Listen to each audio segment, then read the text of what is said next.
Hi, hello, welcome in and welcome back. My name is Dustin. This is a platform called Boy Meets Therapy. This is the podcast component of the social media thing.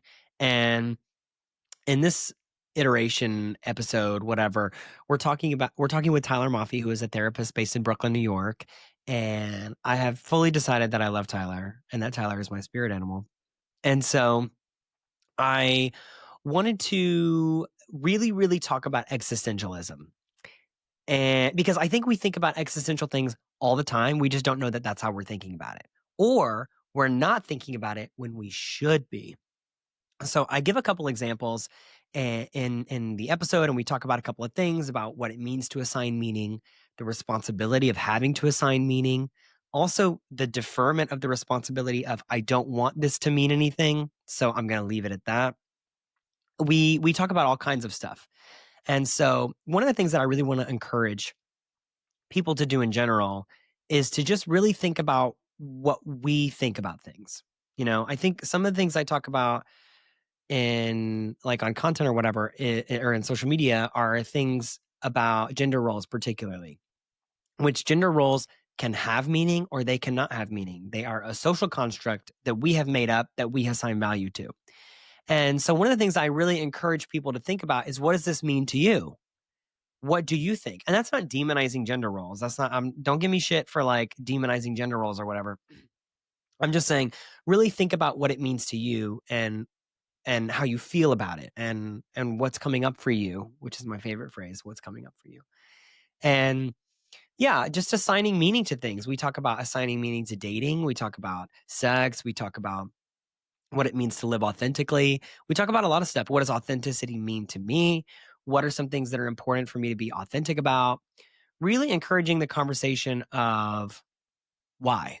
I think one of the things that comes up for me all the time with my friends is why are we thinking about something in that way? Or why are we doing things this way? We could do it that way. There's nothing that says that we can't. And so I love encouraging that thinking of just like assigning value to things that we assign value to.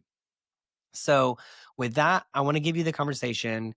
I really enjoyed this one. We could have kept talking for probably 3 hours, but we both have lives and things to do. And I have lunch to eat. So that's what's waiting for me now. I hope you didn't just hear the microwave beep because I just heard it beep while I'm recording this. I'm not going to cut this out. I went to pause it to stop. I'm not going to cut it out. Whatever. Anyway, with that, I'm going to give you this conversation with Tyler. And oh my God, I'm going to go cringe in the bathroom. Bye.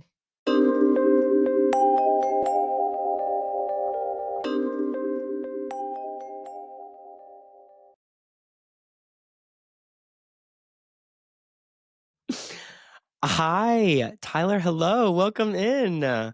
Thank you for having me. I'm so glad you're here. I reached out to you because this is something that I talk about so much. Well, I talk about it, but I don't think people know I'm talking about it. So, Mm, because existential stuff can sound like when I first hear the word, I think of like, meaning of life in the universe, which is not too far off, but yeah. I think it can get kind of stretched. So, I talk a lot about existential things just like in the content that I post and just in everyday life with other people in general about creating meaning and what things mean to you. And one of the things I think is really interesting is the things that we as society have assigned meaning that Mm, are not real. yes. And so I'm excited to talk to you about that, but more importantly, in the lens of therapy and working with actual queer clients and what this means to them in their lives. So I'm just kind of curious about where are you in New York City? Yes, I'm in Brooklyn. Okay, we love Brooklyn. So I am curious about who are the people that you primarily work with? What's some Tyler lore? Like I want some lore that people need Let's to see. know. The people need to know.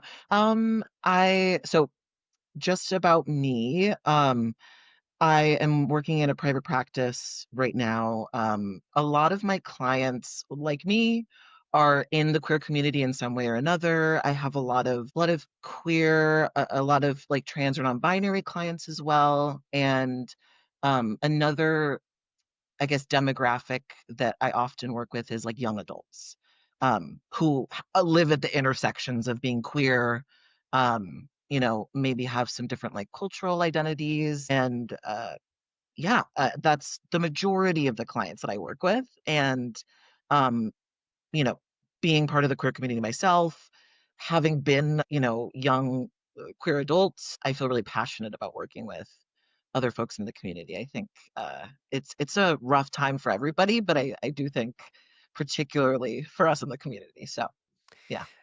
Yeah, it's really rough for queer people, and I talk about this a lot. It's really rough for trans people. Like, it's just Hmm. it is why I was just talking about this with with someone else, is that it's just it's wild to me. I just see so much stuff, and I'm just like, where is this coming from? It's Yeah, anyway, not to get on a I hear soapbox. it.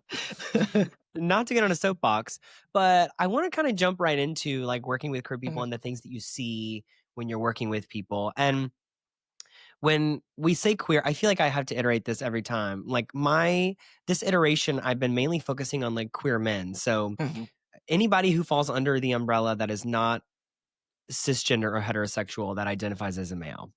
yeah. And so I want to like kind of expand that a little bit here, because I really think taking advantage of like that conversation with you would be awesome. So one of the things have that you told me that you work with a lot is queer people that feel like they're falling behind in life. And this is something Mhm. that I hear personally with people, with friends, so much, is they're just like and this is not just queer people, but let's put everybody else on the side for a second. um but yeah, is this feeling of like the tyranny of the shoulds. If Mhm. like go back to like psychology undergrad, like Karen Horney and like her tyranny of the shoulds. It's like I should be doing this, or I should be here, or I should have done this by now. How does Yeah. that show up for you clinically when you're working with people with this like feeling like I should be somewhere else, but I'm here? Yes. I think that the shoulds are truly are tyrannical, and there's so much coming from so many sides, I think, right? Like, one of the things that comes up a lot, particularly with this idea of falling behind or feeling behind, is this idea of at, let's say, like 21 years old, what is expected of me, right? What is expected of me from broader society? I'm supposed to be in school. I'm supposed to be at a certain place in my schooling. I'm supposed to have had a certain amount of dating experiences that were successful in whatever we're defining as successful dating, right? Um, I'm supposed to have an idea of what I want my career to be because I might be near the end of my time in school. And there are, of course, within, our broader society, so many expectations that are very much in the cis hetero patriarchal kind of framework, right? Like you're supposed to have a family and it's supposed to look a specific way. And, you have your career, you fall into this kind of capitalist mode of existing. Um, so there's a lot of shoulds that I think come from that lens. But even when, as many queer folks across the spectrum do, even when we say, "That's not for me," right? Which I think, like, being queer to some extent, like, we're kind of somewhat saying that, at least, like, that version of it is not for me. There are still these ideas that exist of, "Yeah, I should have had certain experiences by this point. If I haven't, that means that something's wrong with me," right? It's a me issue, not a, um, I don't know, a broader issue, and I think that that also intersects with being a queer person because society is set up how it is. Of course, usually our dating experiences look very different. Maybe our development of a sense of self is highly impacted by what is considered acceptable or normal in our families and our communities. And so a lot of times we also have a delayed onset of freedom to actually explore these things without, some level of persecution, some level always exists. But yeah, I just think that there's a lot of external factors being a queer person that impacts how we develop individually and as part of a society, but there's just a lot of expectations of I should meet these milestones. And if I don't, I'm the problem, not society's the problem. So that I think that's something that a lot of people are really contending with, especially now. Mhm. Yeah, and it's interesting too because you hear like just the things that come across with when I think of like straight people, right? Is I think of Mhm. like the cis heads. When I think of them, it's like I hear so often amongst my friends of like, oh, I should be doing this, or like I'm approaching this age. And so Mhm. if I'm gonna have like a family and kids, like I need to do it now. And there's these feelings of of kind of like you have to do this now. This is what this time is for. And it's interesting in queer people because we're coming up, we already are kind of experiencing like, wait a minute, I feel out of the norm. Mm. And so there's also not like a guidepost for us as where it's like, I hate to say like expectations as a guidepost, but it kind of is. It's like, okay, well, by the time you're 21, you need to, that's 4 years after high school. So you should have graduated. So when you enter Yeah. 22, 23, 24, that's when you're like beginning your career. And then by the time you're like 28, it's like these like expectations that are happening that we already see as society. And then as queer people, it's like we kind of throw it all together and it's like, hold on, where's my place in this? And so Yes. what's really interesting of kind of like with the existential things is deciding like, hey, we can decide that.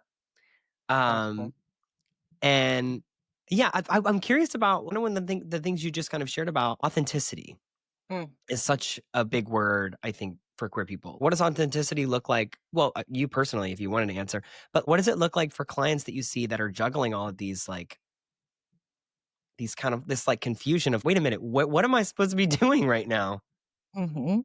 Yeah, I mean, I think actually the answer for me personally is quite similar to how it is with my clients, but so much of it I think is about sorting out what is what is learned and what is core truth for you as an individual.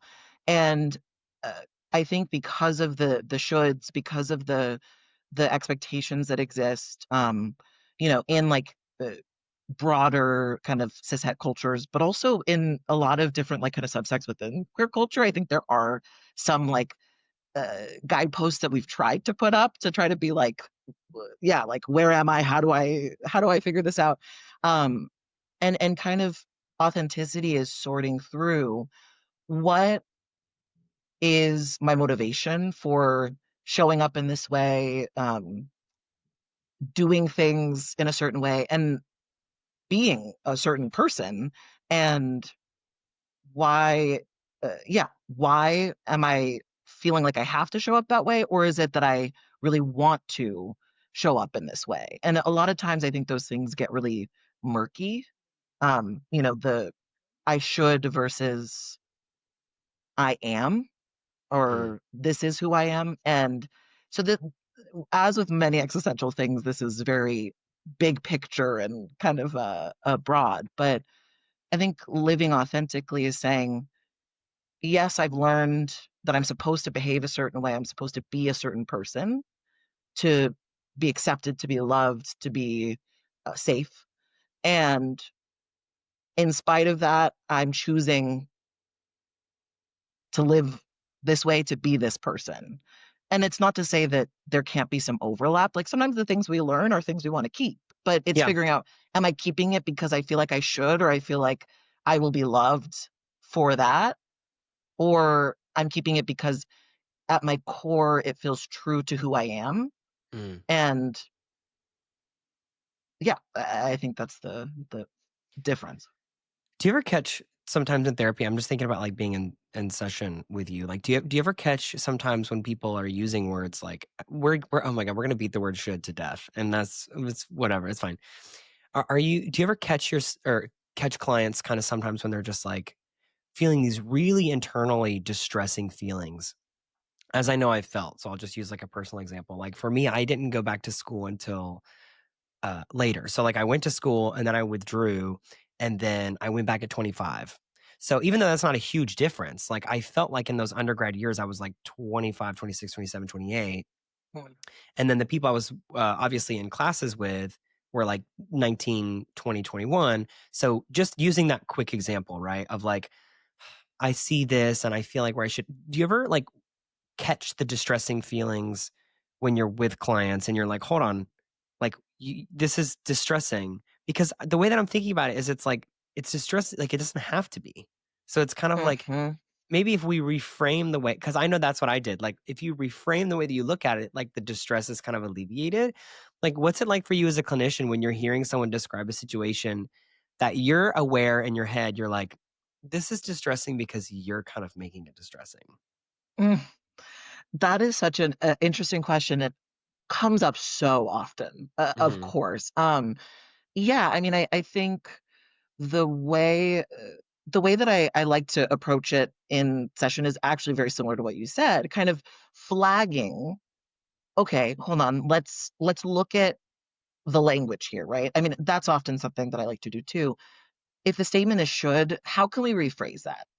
I feel like I'm supposed to uh be done with school by now, as an example, right? And then what is the feeling accompanied with that, right? And then it's I feel like it's so important to hold space for the feelings that exist there. They're valid, you know, they're impacting us, right? And so by that nature, they're important to l- talk about, to feel, to process. And we can talk about, feel, and process those feelings while also trying to reframe. And that's, I think, where values comes in. Um, because then my question would be, is it a personal belief and value that Mhm. someone being an undergrad in their after 21 years old is bad or wrong, right? Whatever the language might be, that like the feeling that comes up, right? Like I feel like I'm supposed to be further along and there's something wrong with me because of it. Is that Mhm. actually like a deeply held personal belief? If so, okay, we can work with that. But my guess is probably not, right? Like, a lot of folks will say, well, I wouldn't feel this if someone else was in this position. I wouldn't be like judging someone for, being 25 and being an undergrad. I'd say, great, it's good that they're getting their education, go off, right? Um, and so then that's indicating a discrepancy between a should, I'm supposed to, a learned value versus like a fundamental personal value. And then how do we reframe the way we're speaking to ourselves to reflect this doesn't feel, maybe I expected that I would be somewhere different right now. And I have some feelings about that. And also, I don't have to align myself with a value judgment that is not authentic to me. Mhm. Well, it's interesting too because one of the things that you kind of just mentioned was like, is whose value is this? Like, do you actually believe this? And Mhm. that's interesting. Like shifting, I want to shift a little bit into kind of like sex and dating, but like, Mhm. because I think that's a huge place where like all this stuff comes up. But it's kind of like, are you like, says who? And that's one of the things that my that a friend of mine and I had to get to, like we had to get to this like who cares competition, which it's kind of like, Mhm. I would say something like, God, I just wish I was done with this. And my friend would be like, who cares? Like, who actually cares? Because it sounds like it's only you. And Yeah. yeah, and it's also like, does you caring about this even align with your own value system? Mm. It's like if you say like I should have been, with queer people, it's like relationships are so weird and murky. And it's like, if I say something like I should have had a serious boyfriend by now, like I should have at Mhm. least had one, it's like who like says who? Like who made that up? Yeah. Um, because I think it's you. And one of the things you just said a minute ago that was really interesting is it's like, are you even holding yourself to like your own standard? Because it's like if someone else was experiencing that, what would your reaction to them be? And then why is your reaction to yourself differently? Mhm. Because it sounds like those things, like if you're, yeah, it doesn't align with your own values. With Yes. sex and dating, which is like we love to talk about it, and it's true. It's really when you grow up as a queer kid, it's kind of like, wait, what am I supposed to do? Because I see this one framework that is boy meets girl meets boy, they fall in love, whatever, and they do whatever like straight people do, which I don't know what that is, but like, it's like that's what we see. So it's like, wait a minute, mine looks a little bit different from that. Even if you incorporate transness, where there's still like an aspect of the gender identities are still, could be boy meets girl, there's still some things that are happening that are a little different from what we see. So when it comes to this, like kind of in this same vein, is anything coming up for you as I kind of mentioned those things? Absolutely, yeah. I mean, I think that's also, it's making me think about how these expectations that do exist, I think for like, uh, in cishet dating. First off, to your point, like, do I know about how they do things, and do I want to? Is the question that the most important question, which most of the time I would say is probably no. But Nope. um, I think that, something that comes up so often with, like, and particularly with feeling behind in dating as a queer person is, you know, uh, like you said, what there's so many of us that haven't seen examples of what it looks like to love, to have sex, to be in a relationship in the ways that we want to, that feels authentic to us. And going back to this idea of guideposts, once again, I don't know that I love the cishet guideposts. Do I want to follow them? No, but they exist and they do kind of create a framework. I feel like it is so challenging to sit with, what does that look like for me, and feel like you're kind of starting from square one, right? It's not, oh, I've seen this example of this in family, in friends, in media that I can relate to. I think only in recent times are we even remotely starting to get the sense of like representation that, oh, I can see myself in the way that this love exists on TV, for example. Um, so there's a lot that we're starting from square one, and understandably, that is a lot more challenging than following a very specific script, right?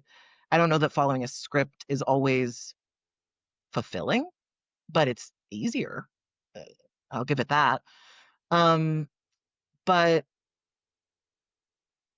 just thinking about this idea of feeling behind, a lot of us don't feel like we have the option to actually experience um, things, love, sex, dating in the ways that our cishet counterparts do earlier in life. So, one, I think it feels a little interesting that a lot of us do hold ourselves to the same standards of timeline, um, that, I think broader society holds people to. But the other thing that comes up is, this is the other piece, going back to the values piece and the idea of what we should be doing, what we're supposed to be doing.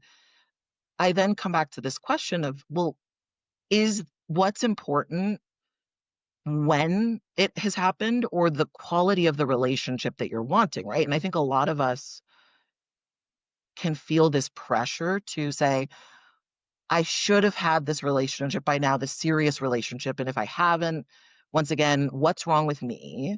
Instead of kind of reframing that question to, have there been any relationships or people that I've really wanted to have a relationship with? If not, is the goal about having the relationship, or having a relationship that I feel fulfilled in? And I think that's where these shoulds and these learned values can conflict with our internal values, where we can kind of prioritize, checking the box versus feeling personal fulfillment and satisfaction.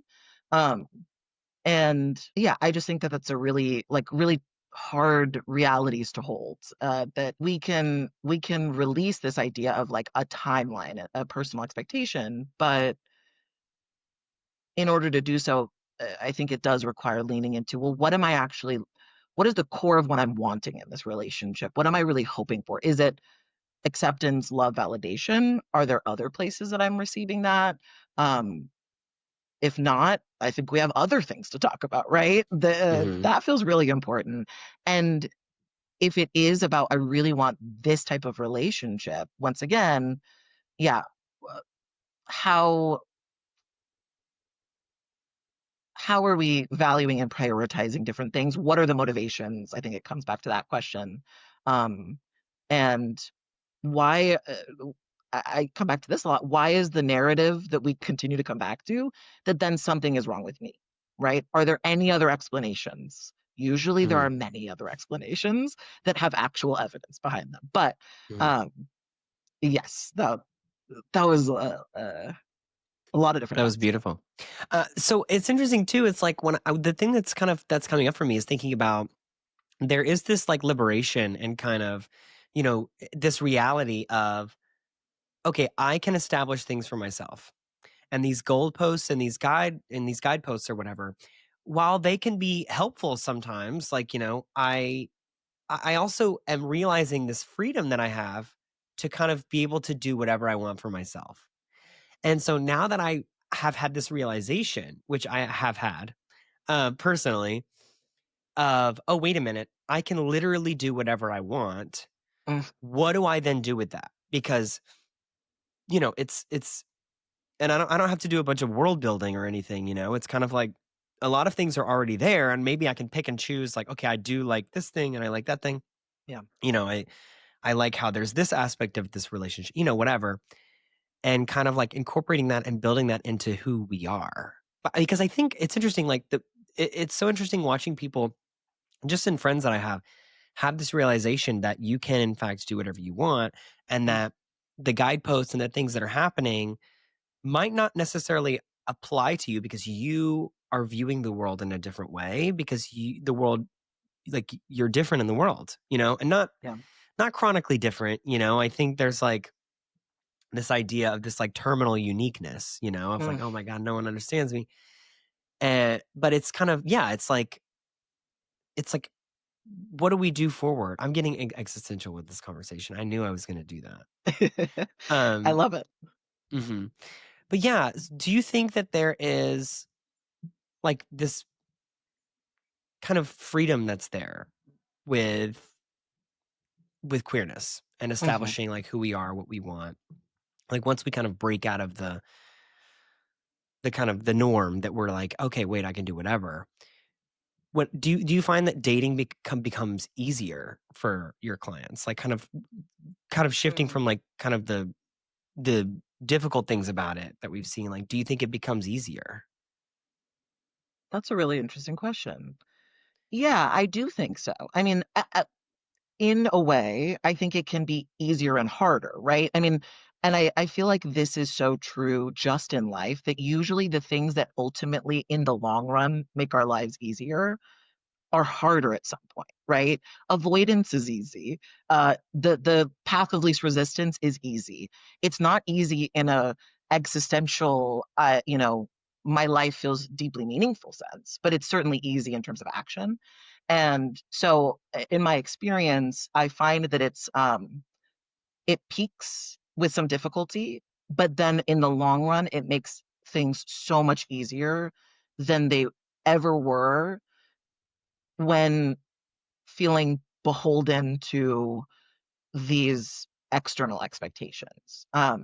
Yeah, because sometimes in deciding, well, what is important to me about dating, those are really hard questions. But once you have a sense of, actually, I don't have to show up, in this specific way to receive love. I can show up authentically myself and I can receive love, be in relationships that are fulfilling as myself.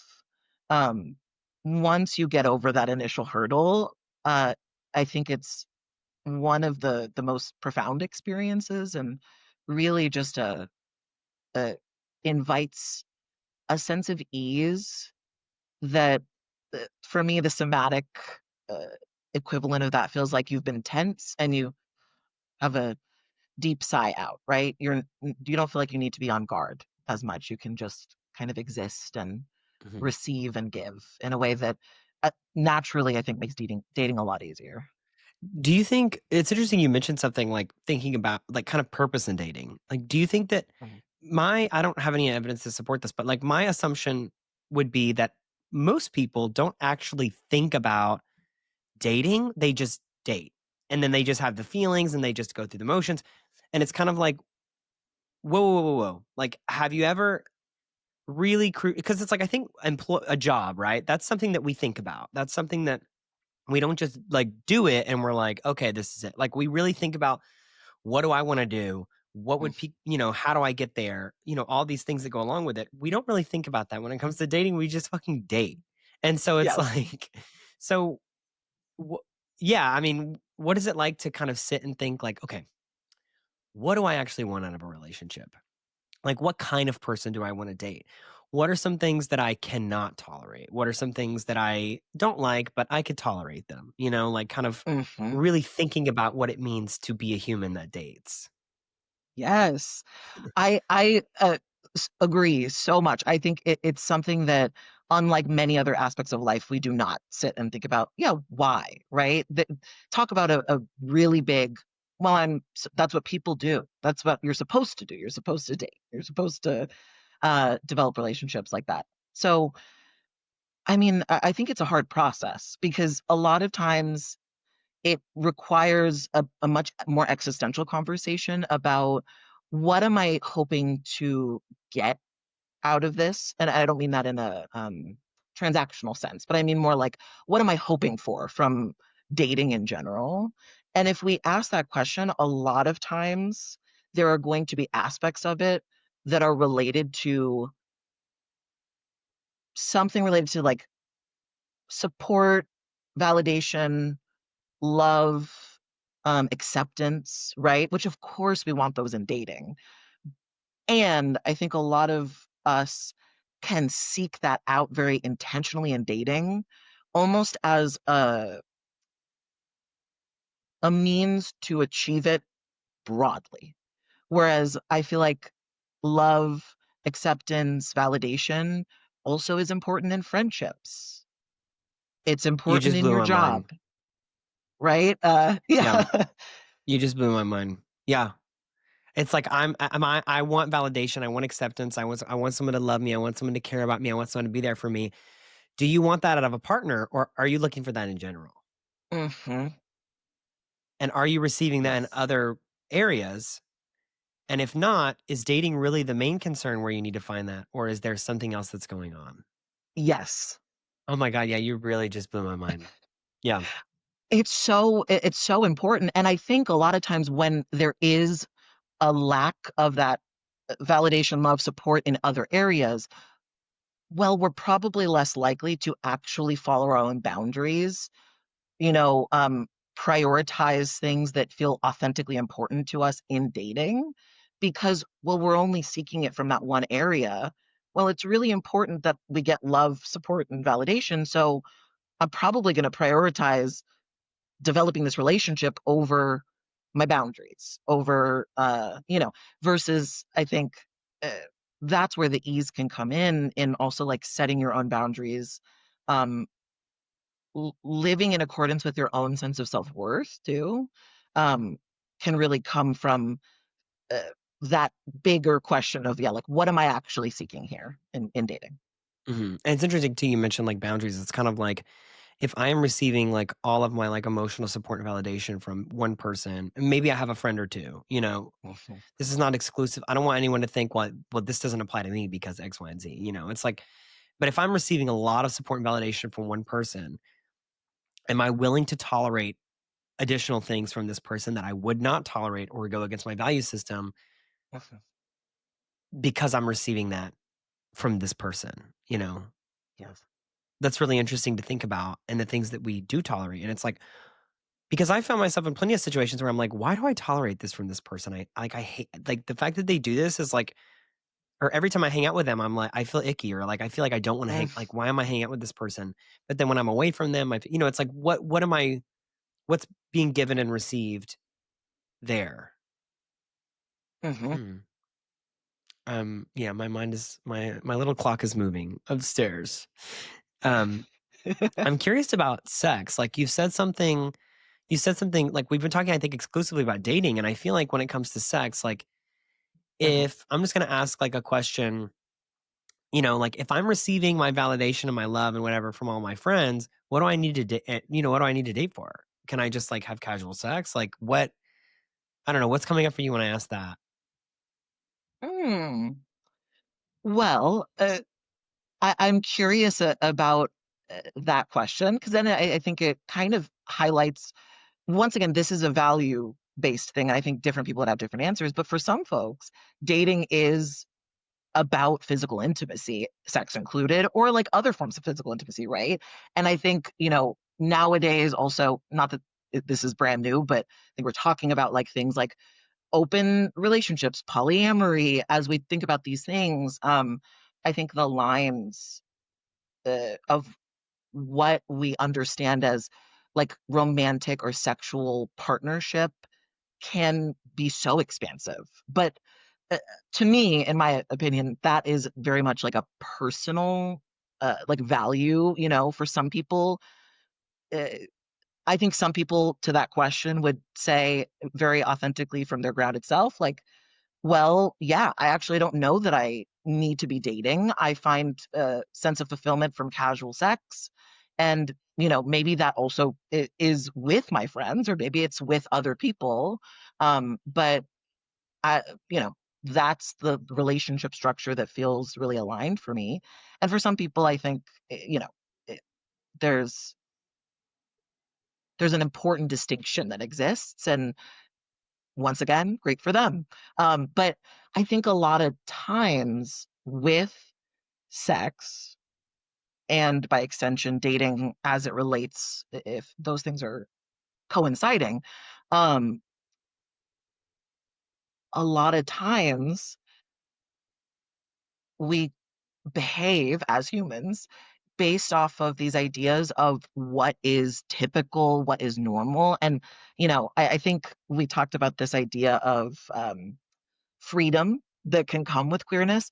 And we're also people in a society who also, you know, cling to a sense of structure, right? Who want to have things that we can easily categorize and make sense, which um, can result in things like, um, you know, uh, having sex in ways that we're like, I'm supposed to, right? I mean, I think the liberation that we can experience also coincides with, um, you know, uh, being part of a society and part of a community. And being part of a society and a community means that there are ways of being that are more typical or expected. And um, it means that we can still kind of follow those, whether they feel fully authentic to ourselves or not. So I say all that to say that I think in sex, a lot of times similarly to dating, I don't know how often we ask ourselves the question of like, what what is this fulfilling for me? Right? What am I looking for in sex? And I mean, I think sex is a very consistent form of validation, um, approval, love broadly that I think we can receive. And um, yeah, I just think that there's a lot of dynamics that can come up in dating that come up very similarly in sex. So you said something really that I'm kind of clocking. So you said you said having sex how we're supposed to. Mm, That is really interesting because I think yeah, what's coming up for me is thinking about and this might get me into trouble or whatever, but thinking about from like the gay male perspective, right? mm, Of like the should would be that there's a top and there's a bottom and that's how it is. mm, And obviously I don't like I don't want anyone to come for me. Like I labels in these terms like I use them myself, like whatever, mhm, don't fucking come for me. But it's kind of like, when we really think about how we are supposed excuse me, how we are supposed to be having sex. that really falls into that category of like, wait a minute, we're not supposed to be having sex any kind of way. Like we can do whatever we want.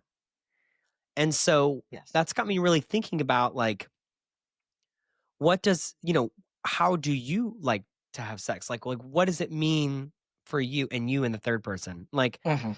you, like, what do you like? Like what, well, maybe you like this thing, but you also like that. So like what, like, Mm. I don't know, what's coming up there? It's kind of like, yeah, I don't know. Is there anything that's like coming up for you when I say that? Because I don't have like an established thought because I'm like just now thinking about it. I always do that after the conversation. I'm like, well, now I have this idea and that idea, and then whatever. But like, yeah, I don't know. Is anything coming up for you when I'm talking about how we're supposed to be having sex? Oh, absolutely. Yes. I mean, I think there's, and I think that's what I think of when I think of like, um, of course there are in the like cis hetero idea of things, there are like ways that you're supposed to have sex, right? Which obviously people break out of that in that community. And I think that something in the liberation that does exist and that we celebrate and is beautiful, we can also, I think, um, forget that as people in the queer community, we can also uphold that, right? And to your point, it's not to say that labels or like ways of like conceptualizing of how you enjoy sex, right? Like putting a word to it, I think can be really helpful. And it is really important. But even in like the language of like top and bottom, right? What does that mean to different people? And this is where I think um, queerness can be such a beautiful map for breaking free of the confines of expectations in other areas of life because I know personally many different tops who that means many different things to them, right? And I think that that Hmm. can be applied to so many things. And in the same way that I know so many different queer people that their queerness is embodied in such different ways, and all of those are beautiful and are to be celebrated. And I think that uh, in the importance of finding community and connection, which like having language around sex can be really helpful for, like I mentioned, it also can be confining. And so it's about like holding space for both of those truths that it's wonderful to be able to articulate this is what I enjoy sexually and to be able to have language for it. And the idea that moving away from the idea that that then means something specific about like who I am or how what that like identity or label means to me, I think can be an important part of uh, values and expanding on like value based sex, I guess, which is like, well, yeah, what does that mean to you? And are we actually having a conversation about that with the people that we're having sex with or with ourselves? Or are we kind of going into sexual uh, encounters, experiences, expecting that, well, this is what this means to me, therefore it's what it means to you? Or Mm, um, I think that this person is expecting me being a top to mean this, therefore I have to perform this. mm, I'm like, oh, why? yeah. Well, Unless you actually, you want to don't. perform it. Yeah, Yes. yeah, yeah. Mm-hmm. Yeah. That's so interesting. I'm thinking about something, and this is just like the lens that I like kind of experienced the world. So it's interesting. I remember when you were talking about like assigning meaning to like certain things in sex. I remember I had two friends that they were together, and one of them was like, we were out, and one of them was like, why do I always have to pay for like, they were Mm. like ordering whatever, and it was at the end of the meal, and they were one of them was like, why do I have to pay? And the other one was like, well, I like bottom most of the time. And I I was like, "What?" And so I it's interesting because obviously I don't find anything like wrong with that, it's like if that's the system that whatever, like I really Mm. want to celebrate like that. Okay, yeah, if you like that, then that's fine. Because some people really like gender roles. Like, don't get me wrong, like Yeah. some people, and it's an integral part of queerness is like femininity and masculinity too. So like Mm. I feel like sometimes there's this impression that like if you're talking about queerness in such a like existential way that you don't blah blah blah, and it's like okay, I'm not like an alien, like um but yeah, it was just interesting because I was like, huh. I'm like, why did you it's like therapist cap comes on and I'm like, Yes. why do you think that why have you associated him paying with you bottoming? And Mm. I'm just like, where did that ideal come from? And then they're like, oh, here we fucking go. And like, talking about me, they're like, here we go. Um, but yeah, it's kind of like what you said is like there when we talk about establishing meaning related to sex, it's Mhm. like that is like a completely unconscious connection that my friend, I'm not gonna mention any names, that, like, my friend had made that Yeah. I was, like, kind of clocking a little bit. I'm like, "Why did that connection made?" Because that's, like, the typical and this is where I sound like, like a feminist professor or whatever, where I'm like, because that's the typical, like, masculine, feminine, whatever of it, Mhm. interpretation of it. And they actually told me they thought about it later. They actually had a conversation about it later, and I was like, "Oh, that's great. I'm sure you talk shit about me in that conversation too, but whatever." No shade, but yeah, it's just interesting. Like the connections that are made is that it's like even though that's Mhm. completely unconscious, it's like you've made this connection that doesn't have to be there. Mhm. Um, but also, I don't know. I just thought it was like an interesting interaction to kind of look and see how these like roles and sexual roles even are played out in every kind of like in everyday life.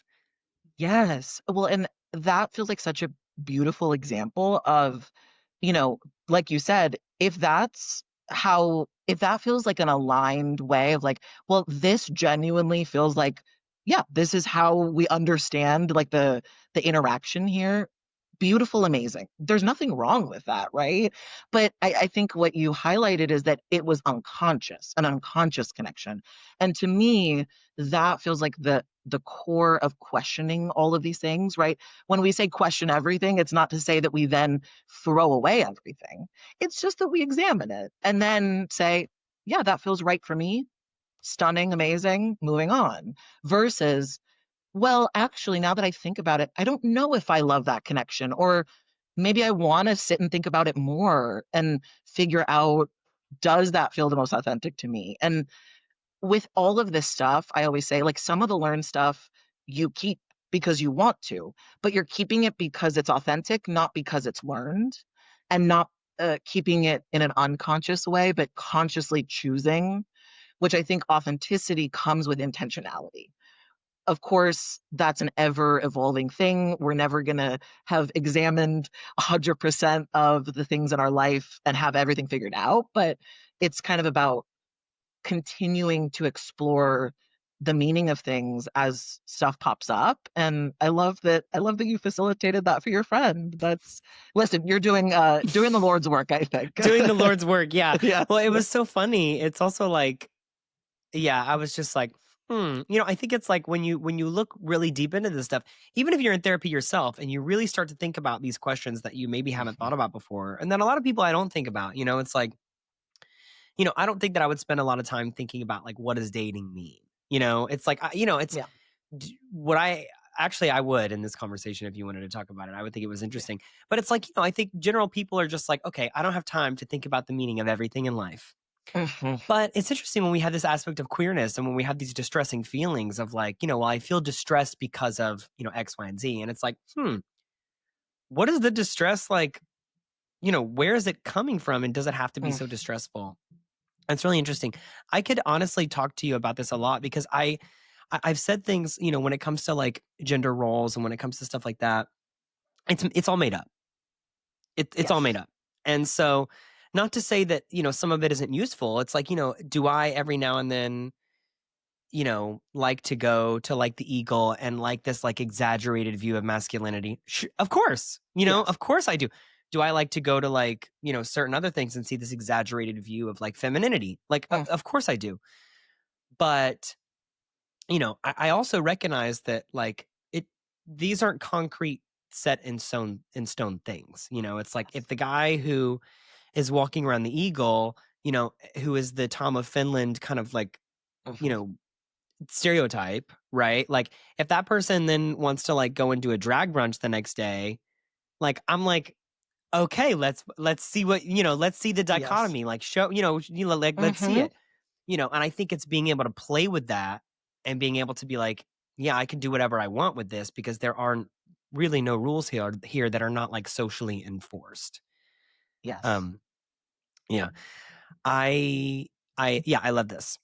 I could talk to you for a lot longer, but I know that we both have things to do. So I want to ask you one final question, Mhm. and this is something that I ask everybody, and I'm kind of so curious about: is there a memorable quote or something that you know of or that you've heard that has stuck with you?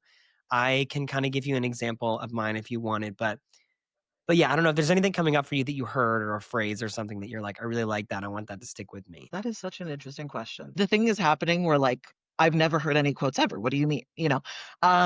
Let me think, because I know that there's something. I can give you an example of mine if you want. Please. Yes, I Yeah, love so that. this is the one I use. It's from Nicki Minaj, which I saw a meme the other day, and I was like, "Oh my god!" It said, "Barbs are the gay MAGA," and I was like, "No!" Um, I had I mean, I'm like, "Oh no!" Um, so there's this quote from Nicki Minaj, and she says, she's accepting an award, and she says, "Follow your dreams." Because one day you'll wake up and your dreams will be gone and you will be mad at somebody, but be mad at your goddamn self. And I mm, was like, that like hit me like a ton of bricks. I was like, "Oh my god, I have to like follow my dreams." So that's just an example for me of like a quote that I thought was really powerful that like stuck with me for a little bit. that is incredible. Both of those statements were incredible, by the way. Um, Right. um, I am gonna very poorly indirectly quote, but one of uh, one of the things that I heard recently, it's a quote from some old writer, but there's this kind of concept, and I think it relates to something that we've talked about of what we make meaning of and how we make meaning. It's something along the lines of the mind is its own place, and in it can be made heaven or hell. And I just love that concept of Mhm. we do make meaning of things, and there can be heaven and hell in all of the things that we talk about, right? Like in the sense of there can be beauty and real horror, and this idea that like the mind is its own place that has we have power in the way that we think of things to, yeah, create meaning. And um, I'm just a firm believer that uh, there is not necessarily like an inherent meaning to stuff, that we are meaning makers by, I guess, by uh, nature. Mhm. And we can use that power for good, and for bad. But I think one of the beautiful things about it is, yeah, we can make meaning out of anything. And what do we want to make meaning out of? What is the meaning that we Right. want? Yeah. What do I want this to mean, if anything? Yes. Because yeah, it's something that we don't think about a lot. Is it's like, Hmm. yeah. Anyway, I just encourage Yeah. people to think about that. Tyler, thank you so much for coming on. I was Thank you for having so me. I was looking up, like I really wanted to talk to someone like existential because I was like, I incorporate this so much and I just want to talk about it more. So I'm so happy that I found you and that you came on and that you agreed to do this. So thank you so much. I will link some of your like therapy, stuff, whatever. But yeah, thank you so much. Thanks for coming on. Thank you so much for having me. This has been a lovely existential getting in the muck of it, which I love. Yes. Yeah.